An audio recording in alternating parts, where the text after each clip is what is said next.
We do know that this is Fabulous Friday, and we know that we had a big crowd yesterday, and we may have some people coming in, but I do like to always be respectful of people's time and get things started. We have had, I guess I'm missing a little count now, I guess 5 or 6 of these forums as a part of the prioritization process and of ensuring that there is continuous open dialogue between the campus community and the APASP task force.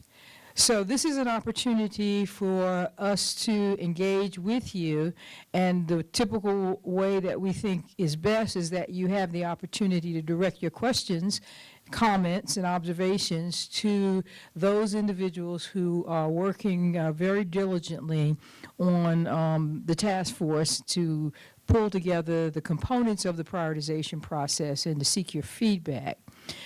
We have attempted to stream this live, but we may not. I think technology is giving us a bit of challenge, but we will be broadcasting this, so it is being recorded, as was yesterday's session. It dawned on me after the fact that I did not introduce myself, and I guess because I was so focused on just getting things started, but because it's being streamed and people may be watching it who aren't on campus and just curious, I'm Beverly Edmond, Interim Provost and Vice President for Academic Affairs, and I'm chairing the Academic Program and Administrative Services Prioritization Task Force, if that's not a mouthful. So we call it APASP, but I even have trouble there, so I just say the Prioritization Task Force. We have several members of the various subcommittees on the task force represented here, and I'll start out by letting them introduce themselves. And then, because really the purpose of this session is to really just have an open dialogue, we'll then immediately just simply open it up, and if you would just raise your hand and let one of my able assistants who have microphones bring you a mic, and if you would indicate who you are and your affiliation, be it on a unit within campus or not, as you ask questions. We've scheduled about an hour and a half here. Yesterday we ran short in terms of we exhausted a good dialogue, so we will stay, of course, for the hour and a half, but as your questions are answered and once we think we've exhausted the opportunity for dialogue, we'll end appropriately. But again, we've scheduled this for about an hour and a half. So I would ask now that the members from the task force who have so graciously volunteered to be fending these questions to introduce themselves.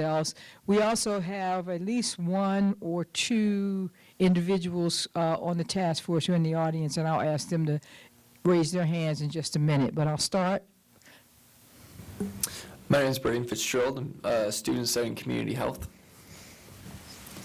My name is Anissa Ricci. I'm a student. John DeBoer, School of Theater and Dance. Liz Putnam, Pharmacy. Eric Johnston, graduate student. Lori Fisher, Career Services. Rosalind Haley, UMPD and Equal Opportunity. Okay. Well, we put out on the APASP website several documents that are now in their final stages, and we certainly will continue to put other documents out there. We'll have other forums, but at this point, one of our real interests is to hear your comments on those documents that are being put in final status. So with that having been said, Jen is on the task force. Who else is on the task force this year? Is anybody else?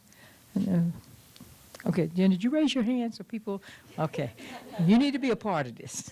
So at this point, we'll just open it up, and if you have a question, just let us know.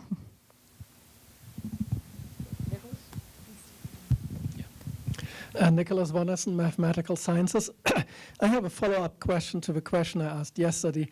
I learned yesterday that we have the week of December 4 to 8 for the shared governance synods to make commands.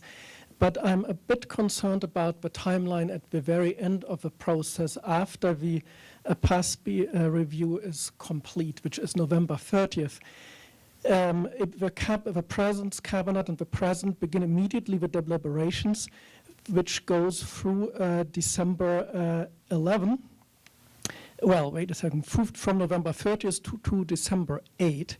The week of December 4 to December 8, same ending date as the time for shared governance senates to review the thing and give input and make a recommendation. And there seems to be no time for whatever the shared governance senates say to the proposed actions for them to actually be taken into account, understood, and then implemented. It would seem that before the final decisions then are made, December 8 is a Friday, the final decisions are already announced by the President on Monday, December 11. It seems there should be a couple of working days in between for the feedback actually to be taken into account.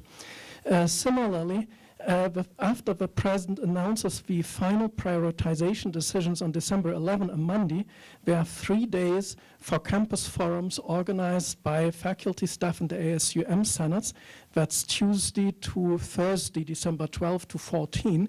If we can go by past forums of this kind of nature, there is going to be a lot of feedback. Alone the summary of that kind of feedback on behalf of the faculty senate will take ECOS certainly until that Thursday, even if we have our meeting the very first day, which is a Tuesday.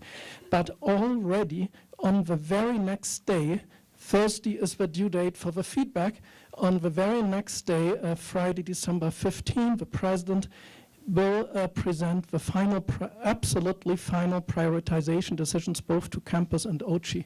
And it seems again that there is the timeline at the very end of the process gives the impression that the feedback is mostly pro forma, and there is simply no time to analyze the feedback and to incorporate it and to figure out which parts of the feedback might actually be reasonable. Now, I don't expect that everything will be turned over, but there might be parts of it which should be changed based on that feedback, and that can't happen overnight because, I mean, the whole decisions, in the end, it's like a package deal, I assume, and it's a zero-sum game at some point, which means, you know, if because of the feedback, a certain program should be saved, then maybe another one needs to be cut instead. So these kinds of decisions can't be made overnight. They need very careful deliberation. So at these 2 stages, after getting feedback at the end of the APASP process, before the first final decisions are announced, there should be a couple of working days for the President's Cabinet and the President to deliberate and just have time to take the feedback into account and possibly adjust decisions. And the same really would be true after the campus forums. Thank you. Well, I'll try to field that, and of course, you guys can chime in. I think the short and straight answer, of course, is that after the 15th, if the President finds that the level of feedback requires an extra day or so for her to consider, she's free to do that. I think the focus for us in making even the recommendation that we target the 15th was to accommodate the ability to have the feedback sessions with the 3 shared governance groups before finals. So what happens after the 15th, I think there is some opportunity, obviously, for the President to do that. I won't speak to the other comments you made because I think those are further into the timeline, and I would leave those to the task force members to comment, but that would be my response. There we go. I'll just say that it isn't very much time at all, and we were charged with getting this done by December 15th. That was the desired date that came with our charge. There are various versions out there where we pushed it back, but it came back to the 15th. This is when we have been tasked with completing this, and that includes the feedback from the campus, from shared governance, et cetera. So it's fast, and it means that we're going to have to plan for a quick response period, and that means I hope that the shared governance groups are able to figure out a way of getting those responses in that amount of time and making them meaningful. Okay. Anybody else?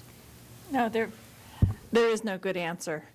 You know, and especially in trying to get this done before finals, so the faculty are, in particular, are able to pay attention to their students at the end of the semester and the finals week. Yeah, we have been about as unhappy with it as you have, because it also compresses the time that we have to analyze all of the reports that everybody has put in. So there's nothing good about the timeline as far as the amount of time that we're going to be able to take to make these deliberations.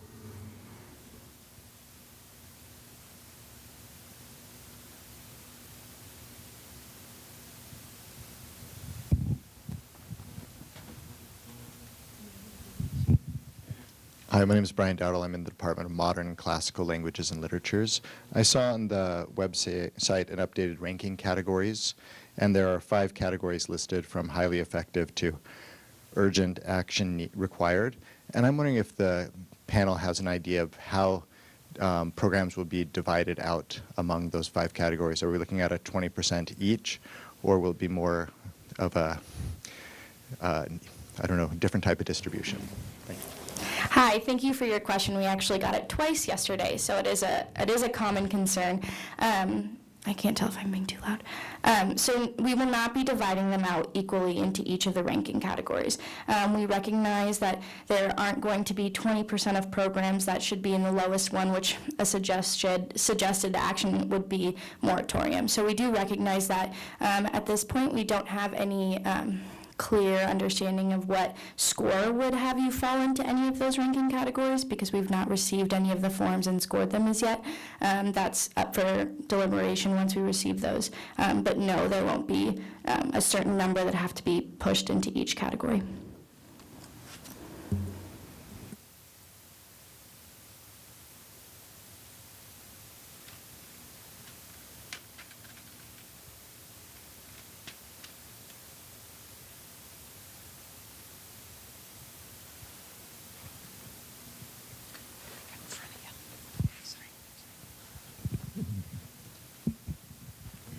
So I'm from the library, and this probably came up yesterday from my other colleagues, but how is the library going to be, is it going to be considered academic, or is it going to be considered administrative? Because I think I speak for all my colleagues at the library, that's something that really concerns us, because we serve the entire student body.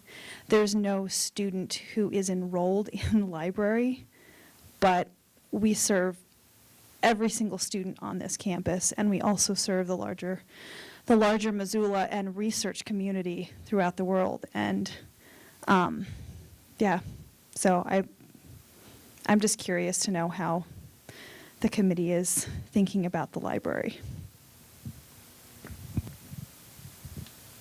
I can try to help answer that. So when I look at the library, I see it's divided up into many different programs. You do offer some credit courses, and those will probably, I think those are going to fall under the academic. If they're non-credit, they'll probably be administrative. There's not going to be one report for the entire library, so it will be broken into these different subcategories. Does that make sense? Yeah, it does. Do you want to give me an example of what your concern is? Well, when we're considered when we're not considered as someone who really, I mean, we offer some credit courses, but not to the extent that, say, an academic department on campus does, where we have a very specific focus. And so there's just been, at least for, the sense that the employees have gotten is that the library is sort of not really important to the academic process. And not from the committee, but just generally from administration. And so we're just wondering, as we try to provide excellent customer service to all of our students to help further their educational pursuits, how that's going to be considered by the committee. So. What does I mean, I know you're one person, but if you've had meetings, or what is the sense of the library staff and all your employees together as to where you most appropriately would be fit in for analysis? That's a good question. I'm not quite sure. I think we are all a little confused by that ourselves because we offer academic support, but I think support, but at the same time it's academic. And if we're considered support, then a lot of times that falls under administration. And if we're considered academic, then that falls under a different category. And then we're classified differently if it's academic because we don't offer as many courses. So then the question comes up, well, how many librarians really do you need since they're faculty? Do your faculty ratios match the number of courses that are being offered? And so, but the librarians do a lot more than just teach courses. So I think the sense I get from my colleagues is that we're not quite sure either. But it also scares us knowing that there's a possibility of having collections cut or faculty and staff cut. So I think when the criteria are fully vetted and out there, you're going to be able to look at the academic program's criteria, and you'll look at the administrative services criteria, and you'll decide where you fit best in the different areas that you offer in the library.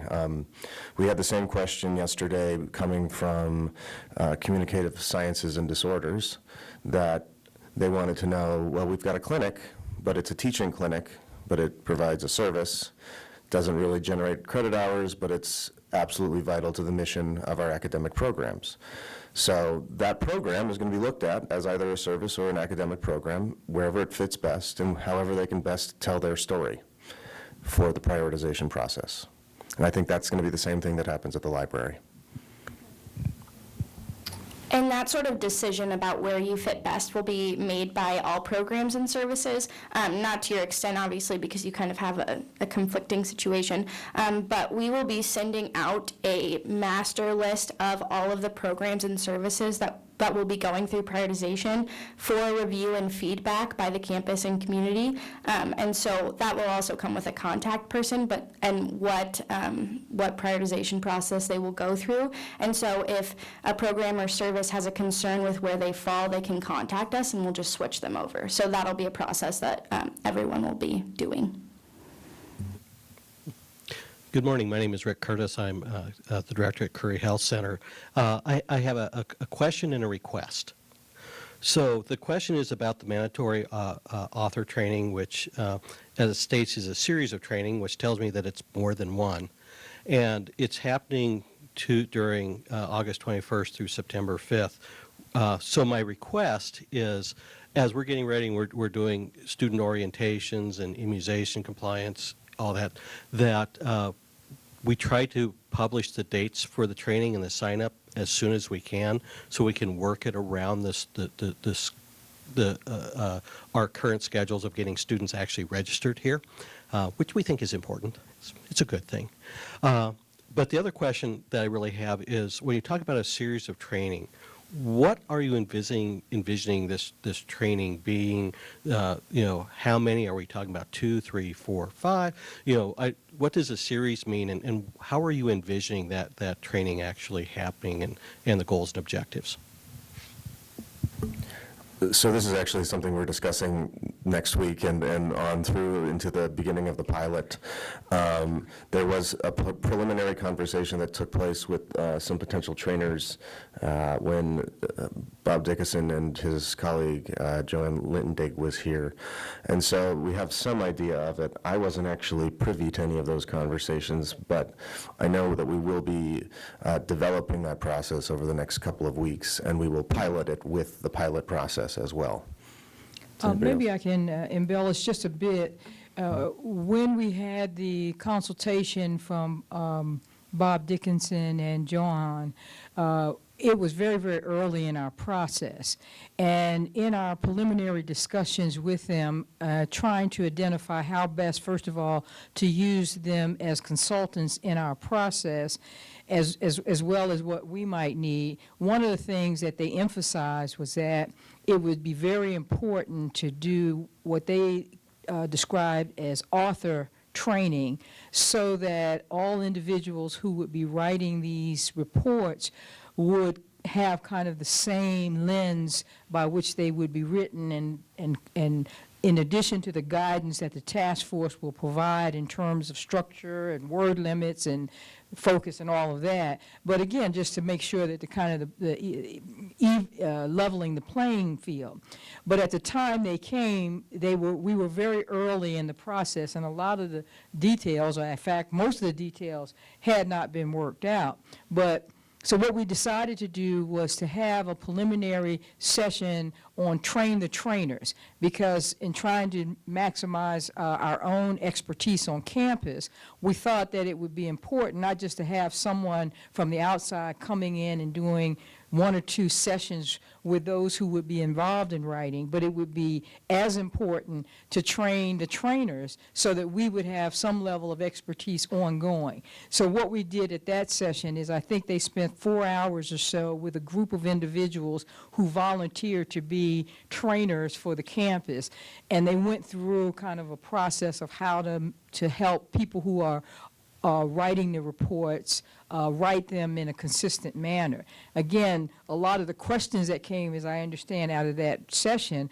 were not answered because we hadn't gotten into the details of criteria and how to interpret metrics and the like. We still have the ability to have contact with that consultant in helping us now that we're moving a little further into it. But there's kind of a strategy of ensuring we have not only expertise on campus, but that we connect with an external consultant who will help us to make sure that we're doing training at a level that is appropriate. I think the other part of this is going through more the details of a pilot and other things, which may be a little bit beyond just how to author a report, but again, the particulars. So we're expanding that a little bit, but that's the thinking behind the training approach. To address your concern about the series comment, so we haven't discussed this as a task force, but the way that Johan does it when she travels to schools is she'll sit in a room for the entire day and just do 2-hour sessions of trainings. And so we haven't discussed this, but my understanding is that there would be a session for a certain period of time that you would only have to attend once, so it wouldn't be a continuous process. But again, we haven't discussed this. So it's not a series that the author does? Right. No, it's a training series that we would offer at many different times and days. Yeah, I could sense the concern there. No, I don't think it would be a multiple day ordeal. Yes. Good morning. I'm Lori Pengelly-Drake. I'm the director for the External Scholarship Program for the university, and I apologize for not being completely caught up. I actually took a vacation. So this may be in the materials online, but I have somewhat the same concern as the library speaker, because my job falls into many different categories. And we've already been one round with this last year. So the students made it very clear it's an important job, but what's very hard, I'm trying to do an annual report right now and try to communicate. We had one Marshall Scholar. Well, that is a pretty spectacular achievement if you're in the scholarship world. If you're in the outside world, just say, why didn't you have 500?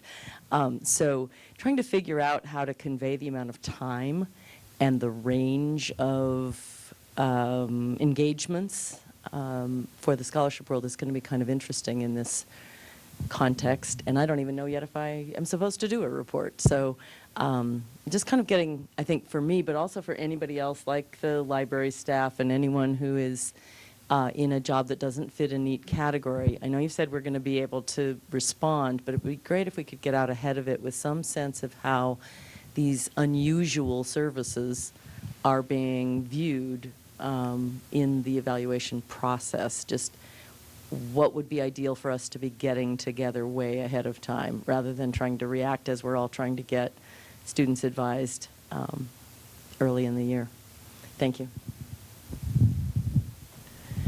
So one thing is any program that is using resources will be evaluated. So there shouldn't be anyone that doesn't go through this self-assessment. The other piece, and this is something we had a discussion with after the forum yesterday with forestry, is they have faculty members that actually participate in more than one program. And they were trying to discuss how do we associate the funds that come with this faculty member and divide it among the programs. And they were working with Dawn on that, on how to get that information so that they could associate the FTE to the proper, or the percentage of the FTE to the proper program. So I think that'll be something, and that might help with the library too, as far as your concerns when a faculty member is maybe doing something academic but also doing something administrative. They'll be able to divide their time up. Does that answer your question? And I just want to add one more thing for Lori and for anybody else in the group. This question came up a number of times yesterday about the information, the criteria, and all of that stuff.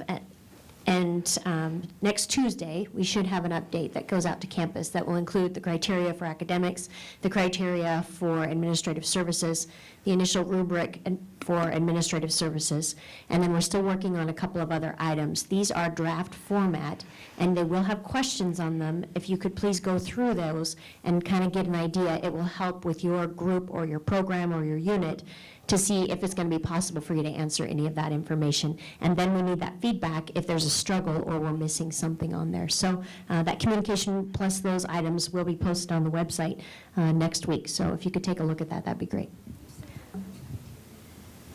Piggybacking off of that comment, so when we're running the pilot, everyone, including people who aren't opting to participate in the pilot, will have access to the forms. And the forms will be a pilot of the actual process. So we aren't sure how much of the form is subject to change. It is a pilot, it is a draft, so even programs that pilot the process will need to submit another one, but you'll have access to the information and the types of questions and the word limits and things like that that we're asking of you, and you'll have access to that throughout the month of July so that you have sort of that information ahead of time.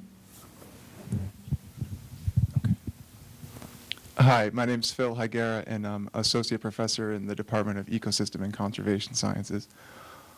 Thanks for this opportunity, and maybe maybe next week I'll know this more fully. And likewise, I haven't read through all the material. So this is kind of an opinion, a request, and then question, and it's with respect to the criteria that programs and departments are going to be asked to fill out. The request is, in my department and in our college, a lot of our time is spent on research. So things, in that context, a lot of things are pretty quantifiable, and it's kind of the way that we work in the research world in terms of going for grants. How much grant money have you generated? How many grants have you successfully gotten? How many have you written for? And obviously publications and a number of metrics associated with publications. So my question is, I'd like to hear from the committee how you have considered the ways to quantify research productivity from different units. And again, it sounds like I'll see this in more detail, but I'd like to hear that from the committee. So thanks for your question. We've struggled with that a little bit in terms of bringing in the research component for all academic programs, specifically because programs are very different in terms of we have somebody from the physics department where you'll have 200 authors on a paper, where in chemistry sometimes you'll have 3 or 4. So strictly going off a number of publications and all that kind of and that kind of metric is difficult for comparing across all programs. So we're working on different metrics to be able to compare programs equally, with also bringing in research, but also ones like the fine arts, so theater and dance, and that have performances and stuff like that where they're not presenting research. So we're working on those criteria. Those will come out on Tuesday, and that might help you see what we're working on, and then give us some feedback on that as well. So we're still working on how to bring that all together into a metric. And I was just going to build on that. There will be opportunities for both quantitative as well as qualitative, explanations about what you do and that sort of thing. So there'll be a whole bunch of different ways that you can kind of talk about what your department does and be recognized for. Okay. So can I assume that research dollars and overhead is going to be somewhere in there as well? Yes, definitely. Thanks.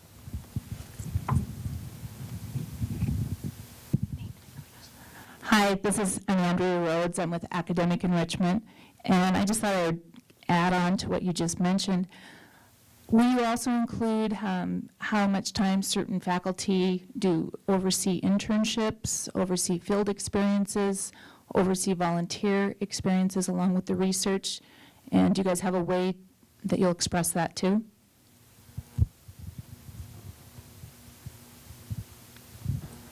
So currently, a lot of that stuff comes into some of our qualitative metrics. So the programs will be able to respond within the word limits about their service to the community, and on that front. We don't have a metric specifically saying, so we can pull from internal data, student credit hours versus faculty, but we can't pull service to the community in terms of your volunteerism or in overseeing internships, to my knowledge. So that will be more in the qualitative metrics, but we do have a service component in our criteria for the academic programs. We'll also ask for an org chart at the top of the form. So we have a section of the form that's not criteria, it's not weighted, but it's context that we need to evaluate your program. And so an org chart including FTE and sort of the job roles and things like that will be included at the top. So we'll have that information, but it's not weighted. So it's all qualitative. Will there be quantitative, like numbers of students or numbers of students that a certain faculty maybe oversees, that type of data? One of the things we were tasked with when we were given this charge was anytime something popped up in the process where we said, boy, that doesn't make sense, we were going to put it down on a list. And when I first started working here, I never generated any student credit hours for the hundreds of hours I spent in rehearsal with students. And finally, we just started offering classes so we could track the amount of time we're spending with students on that. And I think there's a lot of non-quantifiable student support that happens on this campus because of just tradition of not keeping track of it. So maybe out of this process we will come up with a better way of doing this, because right now I don't think there is enough quantifiable data to really track all of the student contact hours that happen on this campus across all of the services and all of the programs that we have. So there will be a lot of qualitative information and quantitative information if we can find it.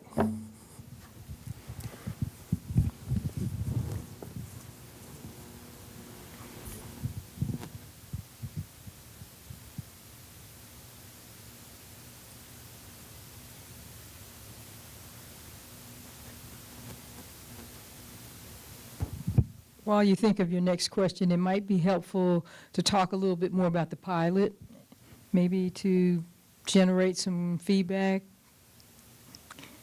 They look at me and they said, thanks a lot, Beth. So we're doing a pilot. The pilot information, has that been published on the website?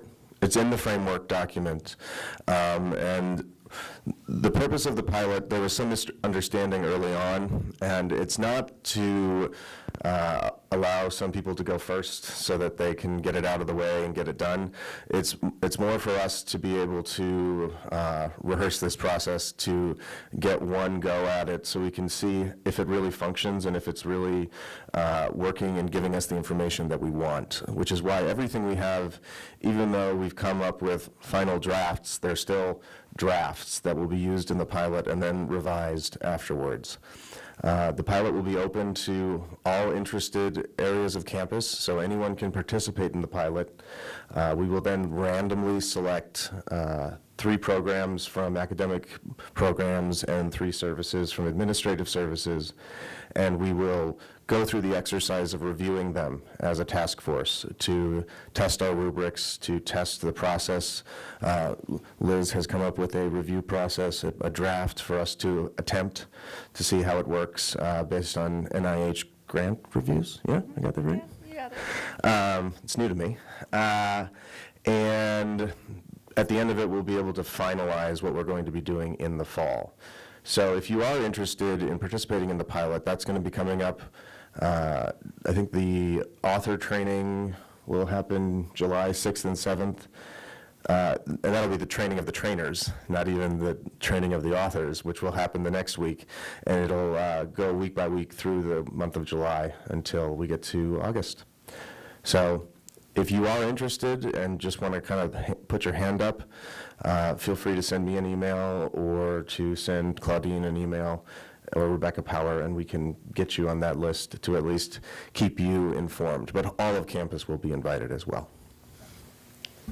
One of the things in the pilot that's going to be really important for the task force is to get those who are participating in the pilot to get their feedback so that we can address issues that may arise, say in the library. Well, we tried it both ways and we can't fit either, or different parts, or we've realized that we can't give you an adequate response in a 250-word limit. We suggest that you expand this. Whatever it is, part of this is just as important as us learning if our questions and everything else give us the information that we need to make any kind of assessment, is for the participants, whether they're randomly chosen to be assessed or not, is to get your feedback, the writer's feedback. Is this process even doable? Is it possible? Are we missing things? Are there things that are redundant that we're not seeing because we've been living with this for so many months? And you all correct me if I misspeak, but for the session for training those who will be in the pilot, other people can sit in on that. The caveat is that after the pilot, there may be some revisions that would be important for you to know before you completed the reports, but it's open. And one last thing, those who are randomly selected for review will get no feedback. There will be no score provided. So you'll have no indication of how you might have done on the review. It will be simply for our gain, and you get, a first draft and a first try before you go and do your final document in September.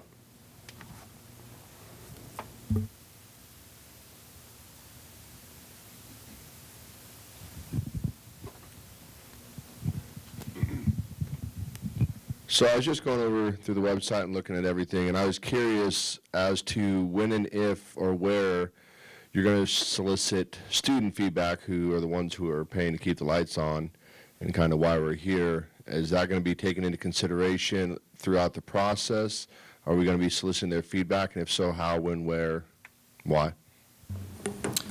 So all the shared governance, including ASUM and the student body, will have opportunities for shared feedback once the reports come back. I think we just went over the dates shortly ago, and then we have multiple students who sit on the board and are looking for feedback. And if you're looking for opportunities as a student to be involved in this process, there is a committee that is working to disperse information to students and gain feedback to inform the students that are sitting on the body.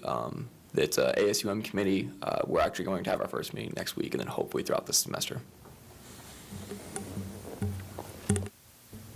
And just quickly too, there's a online feedback form as well that's open to the community at large. So there's opportunity for a comment on any of our documents, any of the process that you can go on and give feedback that the whole task force will see as well. Good morning. Tully Tebow, Anthropology. Thank you for fielding my question. I have two. The first is a clarification request based on a question asked yesterday by Liz Amitsbichler. if I understand it correctly, some departments will be charged with filing more than one report as per the definition of unit of analysis. If I understood the discussion correctly yesterday, concentrations or options, certifications wouldn't necessarily be the part of an individual report, but certainly a major would. For example, a BA, and an advanced degree as well, an MA and a PhD. So for departments that have a program of study for a BA and for an MA and a PhD, the authors of the reports would be responsible for 3 reports. Is that a correct understanding? The way that we are attempting to condense the list of units of analysis is to identify what resources are shared between different academic programs or in the same one. So for example, if the same faculty are teaching the BA and the MA and the PhD, we would collapse those and that would be one program. Okay. I wouldn't collapse those, but I think also what you're getting at is the workload on the authorship side, correct? If I'm wrong? To some degree. Also, accuracy. I want to be able to give you the information you need in an understandable way. We use the word unit leader as a generic way of describing who's going to author a report. And so if a program has I think they called them sector heads in MCLL, we call them program heads in theater and dance. Whoever is at the top of that particular program that's being evaluated, they should be the primary author. So if you have a undergraduate head and a graduate head, then they would be the ones that should be authoring those. If you feel like, if your faculty decides that it should all fall on the department chair, then it will all fall on the department chair. But I think it needs to be a collaborative effort to decide who can give the most accurate information and paint the best picture of the program in question, I would say. Yeah, certainly. Thanks for that feedback. Would minors be folded into a major, or would that involve a report on its own? Minors will fall into majors, but standalone minors will not. So for example, in MCLL, Arabic is a standalone minor. They would fill out their own. Okay, thanks. One last question, please. I understand the reports are not going to be physical. They're going to be electronic. There'll be fields with certain word limits. Do you have an idea when the final report form will be available to authors of the reports? Probably after we finish with the pilot process and before the author training takes place at the end of August, beginning of September. But you will have the access to the preliminary version that those participating in the pilot program are going to have. All of that will be available to everyone on campus ahead of time. So you can get a flavor of what we're going to be asking and where it is with the caveat that things may change after the pilots go through their process. Thanks.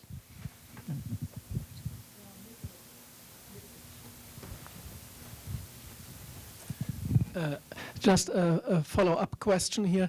So in the math department, for example, we'll certainly file then 3 reports for our undergraduate majors, the MA and the PhD. Now, how are we supposed to allocate the resources between the 3 programs? Because basically all faculty are involved in all 3. Well, I guess I want to be clear, and I think maybe I heard something that maybe you heard. I don't want us to be confused, and you guys certainly correct me. I think when you use the term collapse, I don't want that to suggest that we're not going to look at each degree producing program separately. I think the issue is how to not have so much duplication of information that is common to all. But for example, the data for BA, the data for master's, and that will be analyzed separately. Now, you all help me with that. Is that a better clarification? Because I know the resource issue crosses, and obviously you have one department, and you offer 4 degrees, you're using the same faculty, I would hope, in there. So you might want to touch on that a little bit. Is that where you're getting at, Nicholas, or was it? That's exactly the question, because I understand that each program is being reviewed, and there is, like, what does it generate, say, in terms of student credit hours and degrees, and on the other hand, what it costs. So if you review separately the undergraduate and the graduate degrees, then presumably there is, how do you determine the cost actually associated with these programs? So I'm kind of just not clear on that. Yeah, I think we have, or do you want to answer that? Yeah, go. So the way that it's going to get put together, Don Russell from the data office, your data is going to be presented in basically 2 sections if you're academic. One section is going to be more of a departmental view. So you're going to see all the expenditures, all your faculty FT, all of that up top. When you get into your bachelor program, it's going to list only your bachelor students, and any ratio is going to be those numbers to the total. You do the same thing for the masters. It would be only that way. So you really got to think about it in terms of 2 pieces, departmental and program. And then what ends up happening is you get compared, all the bachelor programs are going to get compared to all the bachelor programs. That's how they're going to get ranked. That's the plan that we have right now and how we're putting the information together. And there will be a place to comment about the data as well if you see a discrepancy because a master's program is smaller but your PhD program is bigger, and that's why your FTE ratios are lopsided. There will be a chance that you can have to voice why these numbers are the way they are. Most academic programs will also be filling out an administrative service report to address the administrative services they use. Lori Pengelly-Drake with the External Scholarship Program. Again, I also advise in psychology and work in the Writing Center. My question, and again, this may have been answered elsewhere. I've been to as many forums as I could get to and read as much as I could read, but I've never really received assurance.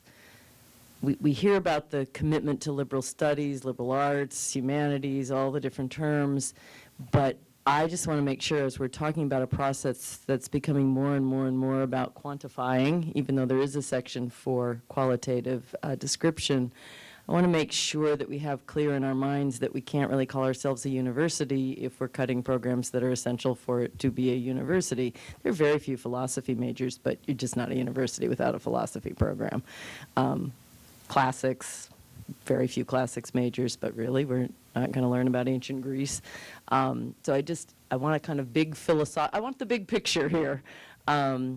Some sense that there's somebody somewhere in this process who is lobbying for, yeah, you just pay for certain programs. They don't earn their keep financially, they earn their keep academically. And in terms of reputation, I'm thinking, again, from the scholarship world, I have to have places to send those applicants who then give our university its cachet and allow us to say we're a major university with a major research program. So it's a little circle here. I don't want us to get off track, or we give up that sense that we are a major university. I'll be a little Pollyanna-ish here. Category 5 of the ranking categories is urgent action required. And at the end of it, it reads, the program or unit demonstrates substantially inadequate performance relative to the criteria and is in need of immediate action, which may include moratorium or discontinuation. That last section there about moratorium or discontinuation is there to make sure that we're not avoiding the fact that that could happen to a program. But the other way that I interpret urgent action required is you can't have a university that doesn't have a core of liberal arts, that doesn't have writing and math and all of those fundamental basic skills that we have. We can't have one without the arts, at least I feel that way. And so if you see one of those units potentially in a position where urgent action is required, moratorium or discontinuation isn't necessarily the only option. It could be finding an action that will increase the productivity of that area. Now, that's not a guarantee. I know I just said it on television. Moratorium or discontinuation is still on there, but urgent action required was very specific language chosen by the criteria committee for a variety of actions that could take place. Here's hoping. Let me also say that one of the things that I have really been impressed by in terms of just from the very beginning of this process is the depth of concern that we look holistically at the total process and the implications of the decisions and the other decision points that must be considered, and how there is much effort to get a good balance. And there is not, I've not participated in any meeting or discussion where the struggle to get this balance was not clearly a part of every conversation. It is difficult, and I do think we have to face some of the potential outcomes, as John mentioned, but it's not as if we want to be locked into anything without really giving it some thorough deliberation. The core of this for me, and I speak for myself here, but I think I speak for others, is that we use this process to put the University of Montana in the best position possible so that we can move into a future that is bright and progressive and accommodates the students, the faculty, the staff, the community. So I think that's driving this, and this, of course, means we still have to make tough decisions, but that balancing issue is ever present. And I just want to add, too, that part of the criteria, we're evaluating how our programs work together. So that relationship that you have with other programs that have to take those courses, those dependencies and relationships are also part of this evaluation process.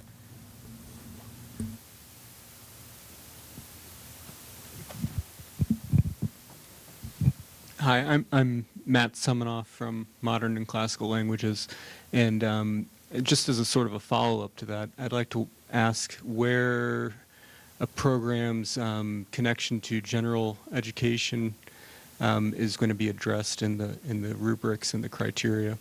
Thank you. So within the criteria that will be coming out early next week, we do have both qualitative and quantitative metrics looking at exactly the kind of gen ed courses, how student credit hours generated in gen ed, I believe, Don, right? And lower level courses and upper level courses for a undergraduate program. So we'll be able to pull that data and see that intercollaboration between different programs and the vitality between gen eds and other majors that are outside of what you're teaching for your specific major. There's also a place for service to other programs. So even if it's not general education, but if your chemistry class is taken by all the physics majors, or if language is required by English and history, I believe, or like a 2-year sequence, I don't remember. That would be a service class. So it's not necessarily general education, but another program relies upon it. I just want to point out, too, that there are so many different programs that we're trying to evaluate with this self-assessment. So we've got the gen eds, we've also got Missoula College 2 years, we've got certificates, we've got PhDs, and we're trying to put this all in the criteria, which we've said that will be out this next week. So if you look through that and that doesn't fit with your program, I just want to really encourage a response and feedback to this committee, because that's what we're trying to capture with this assessment form, is we're trying to capture all of the academic programs one way or another in this same assessment of that criteria.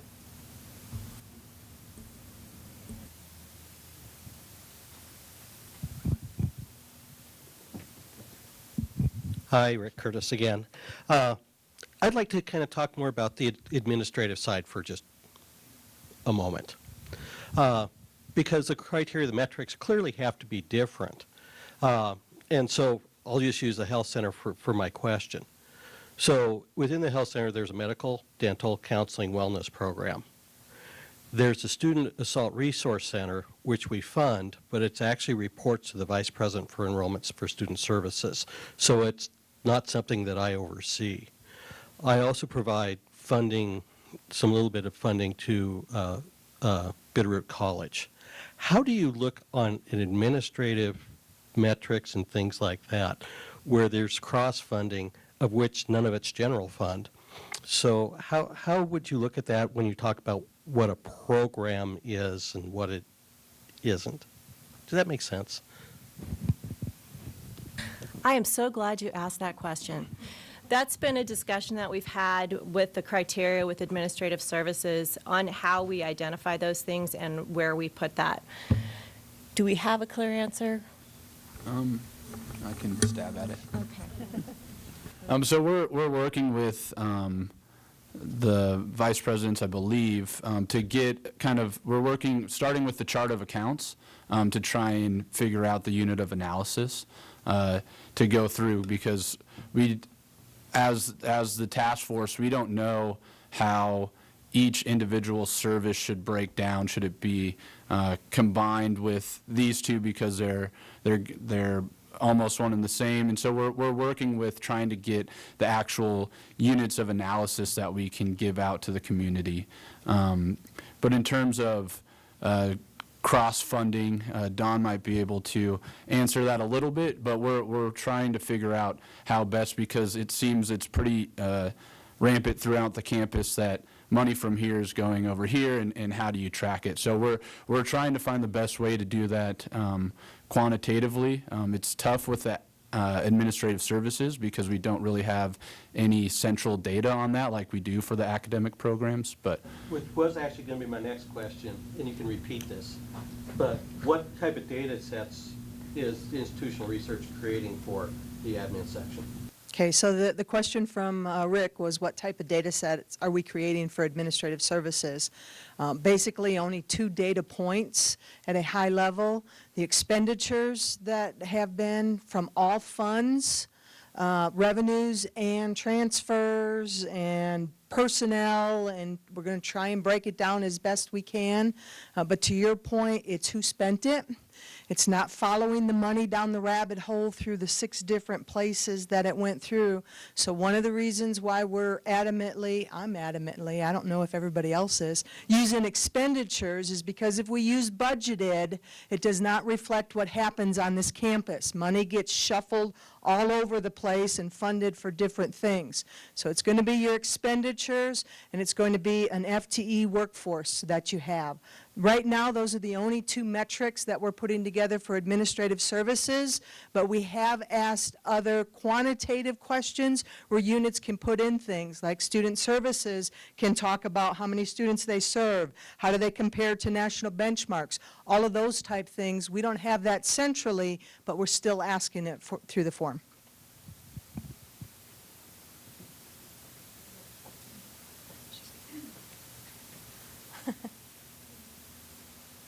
Peggy Schock, Facility Services. So the data that you're going to provide, is that for multiple fiscal years or just the most recent? Yeah, so the committee so far has asked for 5 years' worth of data that we're going to have out there.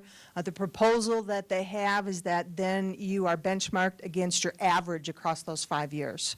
That's what will come out next week in the input. So I guess my concern is we've taken significant reductions, permanent, and then we've also kicked back in our department, for example, a significant amount of one-time only money this year. And so I guess I'm just a little concerned that in the full picture that those things are weighed appropriately, because certainly this last year, we took a huge reduction. Right. So a couple of comments about that. OTO money is one that's still kind of ongoing. Definitely for the academics, you're familiar with the MReady. It was a large sum of money that got put in there that should that be included or not included. So we're still discussing on kind of that OTO type stuff, and your contributions would fit into that discussion as well. The other thing that I would say is that we've worked very hard on the academics. The month of July is going to be your opportunity, everybody's opportunity to discuss our data that we're putting together. There should be a website, we're shooting for about July 6th, where you'll be able to go out there and look at the data that we're putting together as a draft, and I'm going to stress draft, because exactly what Peggy's talking about, we may not be able to see that in the data, so there will be an opportunity for you to engage with us either through an input form or one-on-one meetings or whatever to how do we get your data the way that it should be so that you are providing the task force with the information that they need. Okay. And I guess follow-up is some of us that have facilities or are responsible for facilities, we have money that's in plant funds. And so I don't know how you're planning on looking at plant funds. Yeah, it's a great point. I don't think that's been resolved yet. That'll be part of the July discussion. Okay. I wanted to bring up the one-time only. It was proposed by one of our task force members that we remove the one-time only. It would be interesting from your perspective how that would affect, what your perspective would be on that. Hi. Okay. Sandy Schoonover. Sandy Curtis from Residence Live. So I guess I really want to urge the community to seriously look at one-time only money, because that's been huge in a couple of departments, such as Dining and Residence Life and the rest of Student Affairs, that paid $3.2 million in one-time only money. So to dismiss that and not to actually look at that is going to do a really huge disservice to some units, because there were multiple projects that couldn't happen because of that. Dining and Residence Life, in respect to all of that, gave $1.3 million out of their operation. So, along with facility services and others, one-time only money and looking at that is extraordinarily important. So, my name is Cammie, and I'm in the Faculty Senate, and I'm just curious whether general education will be considered a program in terms of this analysis.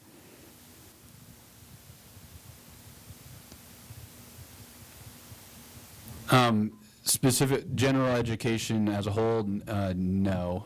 So within how the academic programs unit of analysis is going right now is degree granting, credit granting entities. So within a major or a standalone minor, the gen ed courses that are taught through that and the service to other programs will be looked at as a metric, but specifically a gen ed as a program is not currently how the unit of analysis is defined. Hi, Shannon Jansen, Office for Student Success. I'm looking for some clarification as to where you guys see student workers falling into the criteria, and I apologize, I don't have it in front of me, but I'm wondering if they fall into the FTE workforce or if they fall into service, or where exactly you guys are seeing that. So they will fall into the FTE workforce, but the FTE will be split up into important categories, and students would be pulled out by themselves. Me again. Just a question, clarification. How do you decide when you look at student credit hours? Some courses are both gen ed courses and major courses and maybe also service courses all at the same time. How do you break that out? I don't know. That'll be part of the negotiations that we'll go through as well. I don't know which one's going to trump in that. Student credit hours will only count for one of these categories. Or can sorry, can student credit hours, say, I'm talking about calculus 1, say, so for some people it's a gen ed course, for some people it's a major course, for some people it's a service course also for many other departments. So would it count in all three categories, or will it definitely only count in one and we have to figure out which one? I have no answer for the question other than for me, is one of those things I want to put on the board of why do we do it this way, and is there a better way of figuring this out? And maybe we don't have as many gen ed courses, et cetera. It's a what's going on kind of question for me. Amen. Yeah, so we'll just have to work through that. I think the metrics committee is going to start looking at the metrics a little bit more. We're trying to make some clear definitions. These nuances haven't been worked out yet. We say, yeah, we want the number of gen ed credit hours. Okay. Well, exactly how does that mean? How does that work out? So yesterday we had a short discussion where a couple of the metrics committee members voiced concerns that we don't have those definitions. So I'm assuming that those will probably one of the things that'll come out soon to help you understand what we're talking about. So, Nicholas, we've got the exact same issue with us, is that we require calculus, but it also counts as a gen ed course. So we call that, a twofer. Wow, it's, the students need to take it one way or another, but yes, checkbox. And over in my program, our students take like 25 credit hours in expressive arts or something like that are required for the major. And that kind of makes our gen ed numbers a little bit meaningless, if you ask me, and I'm probably going to get in trouble with my department now, but it doesn't make a lot of sense to count every single one of those when they're making it for a major.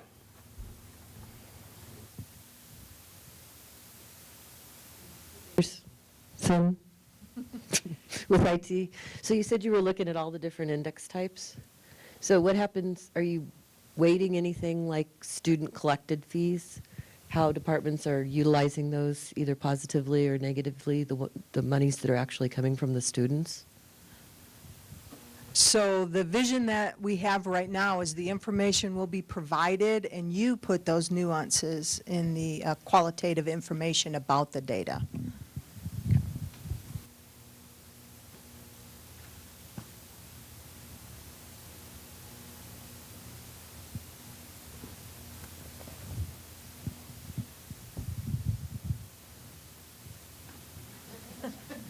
We can count on Rick. And this is going to sound really silly, but it's not. Because when you talk about benchmarking, and on clearly administrative side, how are we defining an FTE? And the reason I ask that is because I have numerous employees who are 1.0 FTE, but they only work 30 weeks. So when I do benchmarking across the country, everybody else is using 2,080 hours, and I can then look at the hours. But that hasn't been our norm historically. So what are we doing this time? So I'm only going to speak to the reporting aspect of it, but for reporting, you have to work 2080 hours. You fit into two categories. The first thing we do is we look if you're faculty on an academic year or not. Basically. If you're a faculty, you have to work 20 hours a year, and those do get recorded. HR does put that in. I know you guys don't record any hours, but if you get paid for being here, you get reported for so many hours for that particular month. So 20 determines if you're a full-time academic year faculty. 2080 determines that you are a full-time employee, and that is across the board. Students are calculated the same way. How do we calculate an FTE? They only work 200 hours out of the year. It's 200 divided by the 2080 to determine their FTE.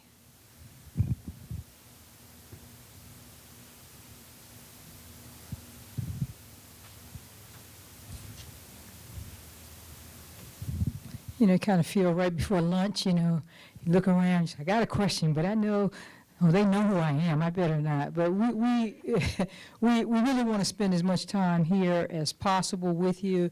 This won't be the last forum. There are, as we've indicated, lots of ways for you to access us, to give us input, to, stop one of these wonderful people and pull them to the side and say, hey, I wondered if you think about, and I think they really would appreciate that. So if there aren't any more questions, I don't want to truncate this. We've got about 20 minutes left. but at the same time, I don't want people to just sit here kind of being in class and you can't leave till that instructor says it's over. Okay.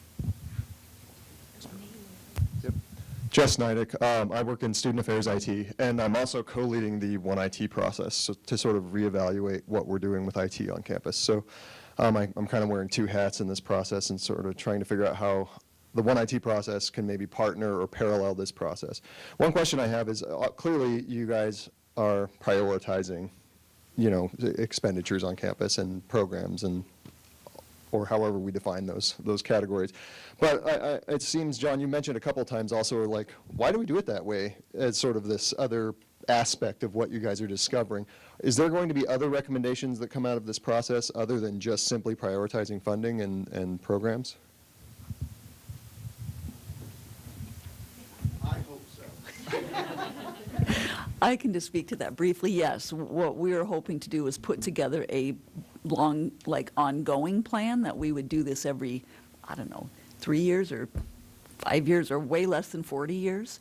So yes, yeah, we are going to do that. And I can also speak from the cabinet level. It's absolutely that. We want to look at ways to improve our academic programs and services, which may mean doing things that create efficiencies as opposed to necessarily making, kind of the two-bucket decisions. So, yes, I think we're looking at this as a way to even identify, and as John so aptly put on the bulletin board, hey, these are some things we really need to look at. Why are we doing it this way? We may not be able to get the answer out of this, but we would have surfaced that we have an issue here that is not as efficient, not as effective, not achieving the desired outcomes, and we need to look at how we might do it better and maybe put together whatever entity. These are some of the post-implementation plans that may come out of this process.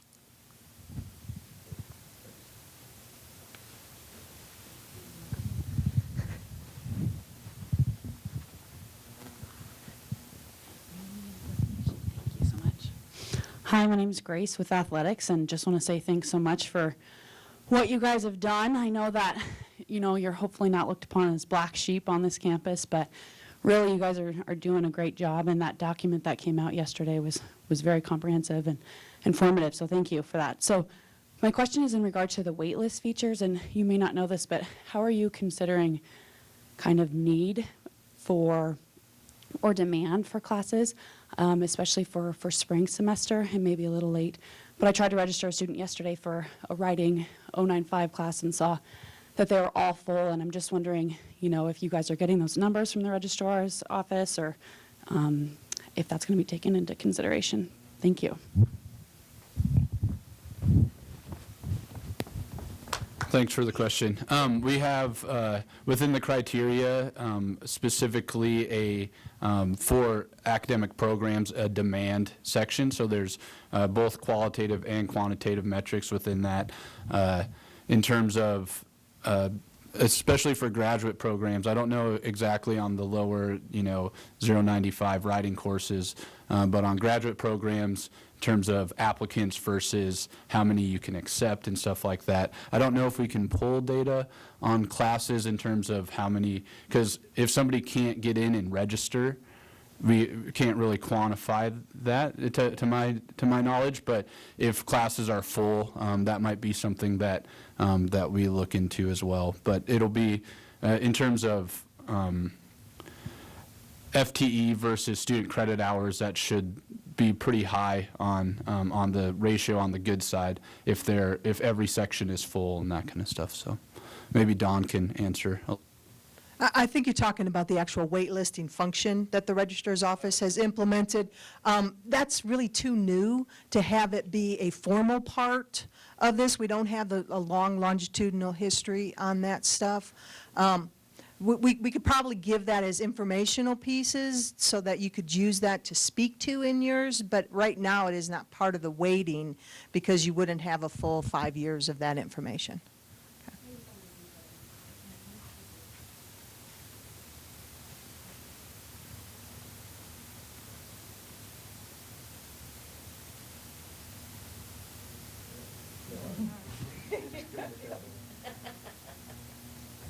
You know, it's always funny how when you think, you know what they call that pregnant pause?